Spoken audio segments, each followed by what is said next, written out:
سے بحران شروع ہوا اور اسمبلیوں کی تحلیل نے اس بحران کو مزید سنگین کر دیا ہے۔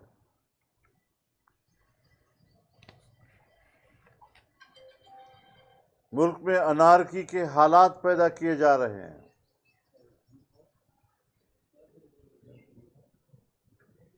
تحریک انصاف کے کارکن نوجوانوں کو اور جمہوری قوتوں کو اشتعال دلا رہے ہیں کہ کسی طرح مزاحمت ہو اور ملک میں فسادات کے شعلے بھڑک اٹھے، اور اس طرح ملک کی سلامتی کو داؤ پہ لگایا جائے۔ آئین پاکستان کو سبوتاژ کیا گیا،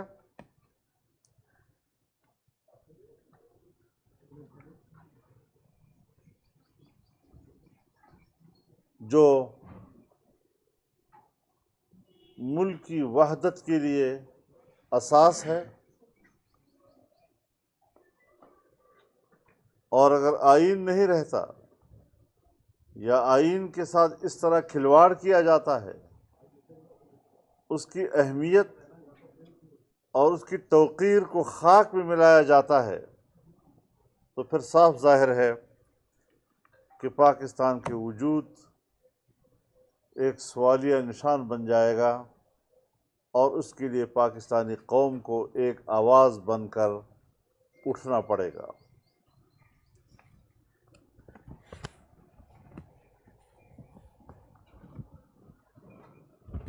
ملک کی وحدت،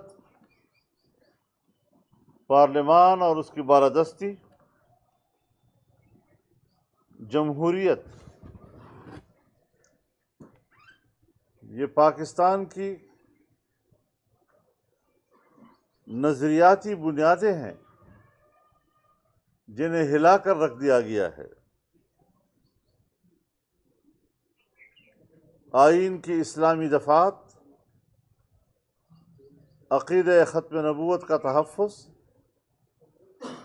ناموس رسالت کا تحفظ، یہ پاکستان کی نظریاتی شناخت ہے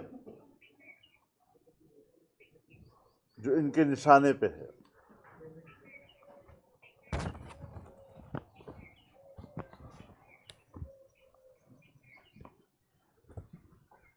اس لیے انتہائی ضروری ہو گیا ہے کہ قوم بیدار ہو، جمعے کو یوم احتجاج بنائے، اور کارکن اور عوام مل کر ریلیاں نکالیں اور اس غیر جمہوری، غیر اخلاقی اقدام کی نفی کریں اور پاکستان کے ساتھ کھڑے ہو جائیں۔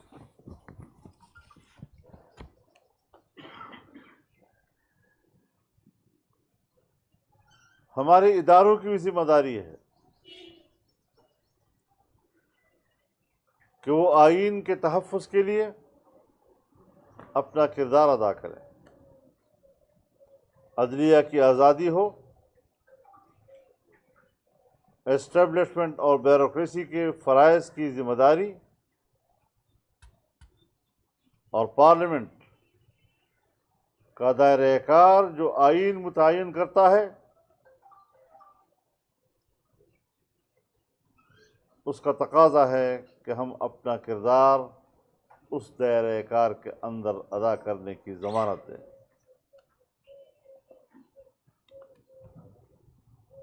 سپریم کورٹ آف پاکستان نے از خود نوٹس لیا، یہ درست اقدام تھا، لیکن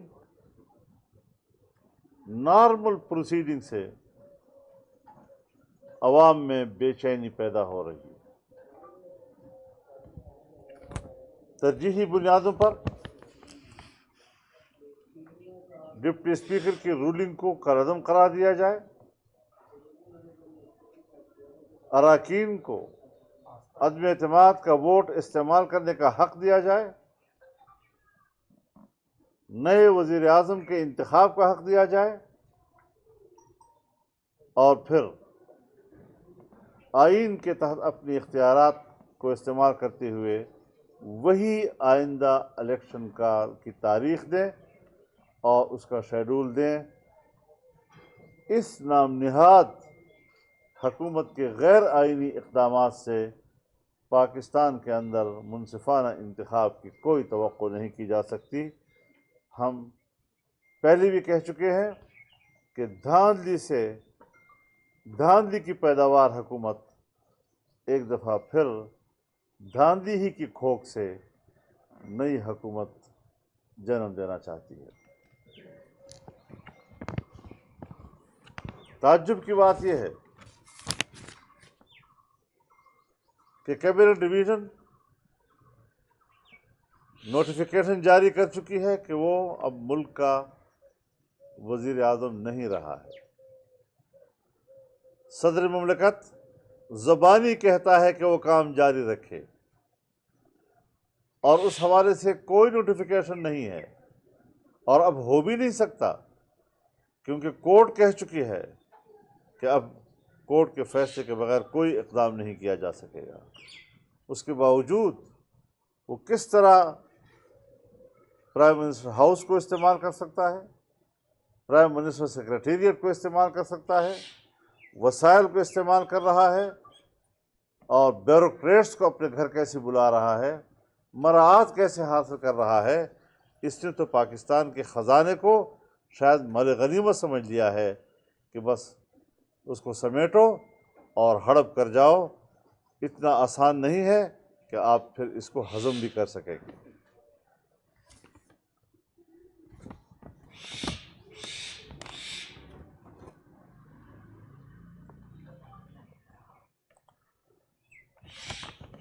اس بات کا نوٹس لیا جائے، یہ کوئی معمولی بات نہیں ہے کہ آپ پاکستان کی قومی قیادت اجتماعی طور پر پارلیمنٹ کے 197 اراکین کو غدار قرار دے دیں۔ یہ توہین ہے، شرف انسانیت کے خلاف ہے، اور انشاءاللہ وہ دن اب آنے والے ہیں جب یہ بات صاف ہو جائے گی کہ جس خط کا سہارا لے کر یہ ڈرامہ مچایا گیا، یہ ایک پیالی کے اندر ایک گھونٹ پانی میں طوفان برپا کرنے والی بات ہے۔ یہ خط بھی جھوٹ ہے، اس کے مندرجات بھی غلط بیان کیے جا رہے ہیں، اور اس حوالے سے باقاعدہ سیکورٹی کمیٹی کے ذمہ داران نے اب یہ بات کہہ دی ہے کہ اس کے پورے متن میں کہیں بھی غیر ملکی مداخلت کے کوئی اثرات ہمیں نظر نہیں آئے۔ کیوں جھوٹ بولا جا رہا ہے؟ یہ خط تو روزانہ آتے رہتے ہیں، یہ تو روزمرہ کا معاملہ ہے، حقائق سامنے آ رہے ہیں، یہ جھوٹ نہیں چلے گا، اور یہ چند دن میں یہ خط بھی مر جائے گا، اور خط کو لہرانے والا ہاتھ بھی شل ہو جائے گا۔ اس کی کوئی حیثیت انشاءاللہ العزیز نہیں ہوگی۔ ہم انشاءاللہ اب پبلک میں آئیں گے، اور آج انشاءاللہ العزیز متحدہ اپوزیشن کے سربراہان کا آج باقاعدہ اجلاس بھی ہوگا۔ میں نے درخواست کی ہے سب سے کہ وہ تشریف لائیں تاکہ اگلے مراحل کے لیے ہم ایک متفقہ موقف قوم کو دے سکیں۔ مولانا یہ بتائیں کہ ابھی یہ سارا معاملہ جو ہے یہ عدالت میں ہے، اور آج آپ نے یہ پریس کانفرنس بھی کر دی ہے، اور شام کو آپ کا اجلاس بھی ہے، تو آج اور کل تو کہا جا رہا تھا کہ شاید عدالت کی طرف سے کوئی فیصلہ آ جائے، انتظار آپ نے نہیں کیا؟ عدالت کو تو ہم کوئی ڈکٹیٹ نہیں کر سکتے، وہ تو آزاد و خود مختار ہے، اس نے اپنے اطمینان کے ساتھ، لیکن ہم تاثرات دے سکتے ہیں اپنے کہ نارمل پروسیڈنگ سے قوم میں بے چینی پائی جا رہی ہے، اور ہمارے اعتراضات جو ہیں ان کو سنجیدگی سے لیا جائے۔ رولنگ کیوں دی گئی، غلط کیوں دی گئی، اسمبلی کو تحلیل اس طرح کیسے کیا جا سکتا ہے؟ اور تعجب اور مضحکہ خیز بات یہ ہے کہ ایک شخص خود کہہ چکا ہے کہ میں اسمبلی تحلیل کرتا ہوں، اور پھر خود خط لکھتا ہے کس کو؟ لیڈر آف دی اپوزیشن کو، جو اسمبلی کی تحلیل ہونے کے بعد وہ لیڈر آف دی اپوزیشن نہیں رہا ہے۔ اور پھر صدر مملکت وہ اسی شہباز شریف کو کہ جس کی اسمبلی تحلیل ہو چکی ہے، لیڈر آف دی اپوزیشن کی حیثیت ختم ہو چکی ہے، اس کو خط لکھ رہا ہے کہ نگران حکومت تشکیل دے۔ یہ ڈرامہ اس لیے کیا جا رہا ہے تاکہ جنیجو کے زمانے میں جب اسمبلی ٹوٹی تھی اور الیکشن کمپین چل چکی تھی، اس حوالے سے وہ ایک نظیر پیدا کر سکیں اور پھر وہ کہیں کہ جی ہمارے شرائط پر اب الیکشن ہوں گے۔ نہیں، ایسی صورتحال بالکل نہیں ہے، یہ ڈرامے نہیں چلیں گے اب، اور اس کو قومی سطح پر ہم عوام کی عدالت میں بھی لے جائیں۔ مولانا صاحب یہ بتائیں کہ ابھی تک کی جو صورتحال ہے اس میں بالکل اب تک جو واضح ہو گیا وہ ہے کہ ایک جمود کو مسلط رکھا جا رہا ہے۔ یہ جمود کیسے ٹوٹے گا؟ اس جمود کو توڑنے کے آپ کے پاس کیا ٹول ہے سر؟ ہماری آپ نے 3 سالہ 3.5 سالہ کارکردگی دیکھی ہے، ہم جمود کیسے توڑا کرتے ہیں۔ مولانا صاحب یہ بتائیے کہ پنجاب میں بدلتی سیاسی صورتحال جو ہے اس کو دیکھتے ہوئے حکومت یہ فیصلہ کرنا چاہ رہی ہے کہ پنجاب میں گورنر راج لگا دیا جائے، پنجاب کے حوالے سے کیا کہیں گے سر؟ کوئی گورنر راج نہیں لگے گا، اسمبلی کا اجلاس بلا لیا گیا ہے، اور بلانے کے باوجود اب وہاں خاردار تارے اور پولیس لائی گئی ہے تاکہ ممبران اسمبلی کے اندر نہ جا سکیں۔ ممبر اسمبلی کا رکن، اس کو اسمبلی کے اندر نہ جانا، ہوتا کون ہے کوئی کہ اس کا راستہ روکتا ہے؟ لیکن یہ ہتھ کنڈے استعمال کیے جا رہے ہیں۔ اپنا نام انہوں نے تاریخ میں ایک سیاہ کار کے طور پر ثبت کر دیا ہے، چاہے وفاق میں ہو چاہے پنجاب کے صوبے میں۔ مولانا صاحب یہ فرمائیں کہ کل آپ نے بھی پریس کانفرنس کی، شہباز صاحب نے بھی، بلاول صاحب نے بھی، اور ایک نچوڑ تھا کہ سیکیورٹی ادارے اپنی پوزیشن واضح کریں۔ کل سے لے کے اب تک سیکیورٹی اداروں نے کہیں کوئی پوزیشن واضح کی ہے، کوئی رابطہ ہوا ہے یا نہیں؟ ایک دوسرا، قومی سلامتی کمیٹی کا جو اعلامیہ ہے اس کو سیکنڈ کیا ہے D G I S P R نے، اور آج وہ سپریم کورٹ میں بھی پیش کر دیا حکومت نے بطور ثبوت۔ کس طرح سے وہ وضاحت کرے کہ آپ لوگوں کی تسلی ہو جائے؟ میرے خیال میں ان کی تسلی آ چکی ہے، آپ کے ایک چینل پر ان کا لیٹر بھی آ گیا ہے، اور جس میں انہوں نے صراحت کی ہے اس بات کی کہ کسی قسم کے باہر کے سازش کے اثرات اس خط میں نظر نہیں آ رہے ہیں۔ مولانا صاحب یہ بتائیے گا کہ آپ صرف سیاستدان نہیں ہیں، آپ ایک عالم بھی ہیں اور لاکھوں لوگ آپ کے وہ فالوور ہیں، کہ دین میں، اسلام میں جو جادو ٹونے کا کیا کردار ہے اور اس کا سیاست میں کیا اثرات ہے اس وقت؟ جادو ٹونا تو مجھے نہیں آتا، اور میں تو یہ سوچتا ہوں کہ ٹھیک ہے، اللہ تعالیٰ نے انسان کو بھی اور جنات کو بھی اپنی عبادت کے لیے پیدا کیا ہے، لیکن انسان کو یہ اختیار دیا ہے کہ آپ اپنے ارادے و اختیار کے ساتھ فیصلہ کریں۔ آپ چاہیں تو ایمان لائیں، آپ چاہیں تو ایمان نہ لائیں۔ من شاء فلیؤمن ومن شاء فلیکفر انا ہدیناہ السبیل اما شاکرا و اما کفورا۔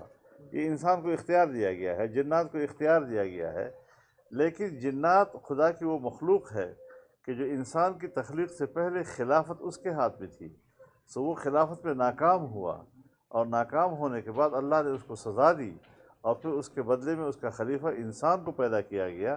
لہٰذا وہ جنات کہ جو اللہ کی نیابت کرنے میں ناکام ہو چکے تھے، وہ راندہ درگاہ بن چکے تھے، ان کو سزا مل چکی تھی، آج وہ ہماری حکومت چلائیں گے، آج وہ ہماری رہنمائی کریں گے۔